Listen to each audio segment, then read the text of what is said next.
வணக்கம். பெண் என்பவள் யார்? அவள் வெறும் சதை மட்டும்தானா? நாம் வாழ்கின்ற சமூகத்தில் பெண் புடவை கட்டினாலும் கற்பழிக்கப்படுகிறாள், அவள் சுடிதார் உடுத்தினாலும் கற்பழிக்கப்படுகிறாள், அவள் பர்தா போட்டாலும் கற்பழிக்கப்படுகிறாள். பெண்ணின் உடையில் பிரச்சனை இல்லை. பெண் 7 வயதிலும் கற்பழிக்கப்படுகிறாள், 17 வயதிலும் கற்பழிக்கப்படுகிறாள், அவள் 70 வயதிலும் கற்பழிக்கப்படுகிறாள். பெண்ணின் வயதிலும் பிரச்சனை இல்லை.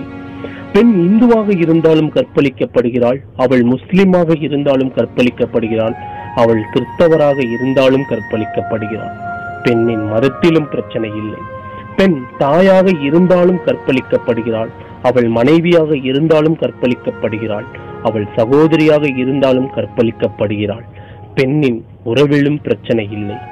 பெண் தமிழச்சியாக இருந்தாலும் கற்பழிக்கப்படுகிறாள், அவள் வடமொழி பேசினாலும் கற்பழிக்கப்படுகிறாள், அவள் ஆங்கிலம் பேசினாலும் கற்பழிக்கப்படுகிறாள். பெண்ணின் மொழியிலும் பிரச்சனை இல்லை.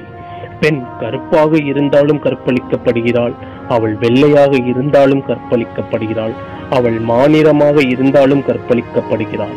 பெண்ணின் நிறத்திலும் பிரச்சனை இல்லை. அப்போ எங்குதான் பிரச்சனை? சட்டங்கள் சரிவர மிக கடுமையாக திருத்தப்பட வேண்டும். இல்லையெனில் நாம் திருந்த வேண்டும். அதை விட்டுவிட்டு பெண்களின் மீதும் சமூகத்தின் மீதும் ஏன் பழி போட வேண்டும்? ஆண்களுக்கு பெண்களை விட வலிமையை தந்து இருப்பது அவளை காக்கவே தவிர பறிப்பதற்கு அல்ல. பெண்களை தாயாகவும் சகோதரியாகவும் பார்க்காவிட்டாலும் அவர்களை காமமாக பார்க்காதீர்கள்.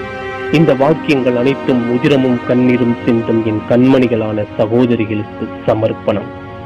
என்றும் பெண்களின் முன்னேற்றத்திற்கு நல்ல ஆதரவுடன் உங்கள் சென்னை டாக்கீஸ். சேனலை சப்ஸ்கிரைப் பண்ணாதவங்க சப்ஸ்கிரைப் பண்ணுங்க, லைக் பண்ணுங்க, ஷேர் பண்ணுங்க. இந்த வீடியோஸ் பத்தின கமெண்ட்ஸ் கீழே உள்ள கமெண்ட்ஸ் பாக்ஸ்ல டைப் பண்ணுங்க.